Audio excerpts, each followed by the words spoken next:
4 মাসেও প্রধান উপদেষ্টার সাক্ষাৎ পাননি জানিয়ে ক্ষোভ প্রকাশ করলেন বিজিএমইএ সভাপতি। তবে প্রধান উপদেষ্টার উপপ্রেস সচিব ও বিশেষ সহকারী বলছেন ভিন্ন কথা। বিজিএমইএ সভাপতির দাবিকে মিথ্যাচার বলছেন তারা। BGMEA president Mahmoud Hasan Khan বাবু বলেন, আমি ক্ষোভের সঙ্গে বলছি, $100 মিলিয়ন কোম্পানি স্টারলিংকের ভাইস প্রেসিডেন্ট লেভেলের লোক আসে, উনি ওনাকে সময় দেন, আর $40 বিলিয়ন রপ্তানি আয়ের পোশাক খাতের ব্যবসায়ীদের উনি কোনো সময় দেন না। এটার দায় ওনাকেই নিতে হবে। জীবন অবাক না করলে কে করবে? 28% মিল্ক ফ্যাটের অবাক করার সাথে ফ্রেশ মিল্ক পাউডার। জীবন অবাক করুক প্রতিদিন। মঙ্গলবার বিজিএমইএ আয়োজিত জরুরি এক সংবাদ সম্মেলনে তিনি আরও বলেন, আমার বিজিএমইএর দায়িত্ব নেওয়ার 4 মাস হয়েছে।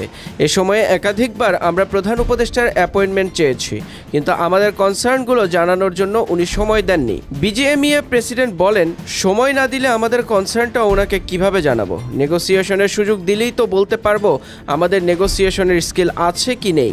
তিনি বলেন, আজকের এই প্রেস কনফারেন্সটি আরও 3 দিন আগে হওয়ার কথা ছিল।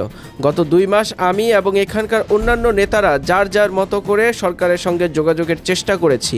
এখন আপনাদের সঙ্গে আমার একটি বিষয় নিয়ে নেগোসিয়েশন হবে, আপনি আমাকে সময় দিচ্ছেন না। তবে প্রধান উপদেষ্টার উপপ্রেস সচিব ও বিশেষ সহকারী এ দাবিকে মিথ্যাচার হিসেবে উল্লেখ করেছেন।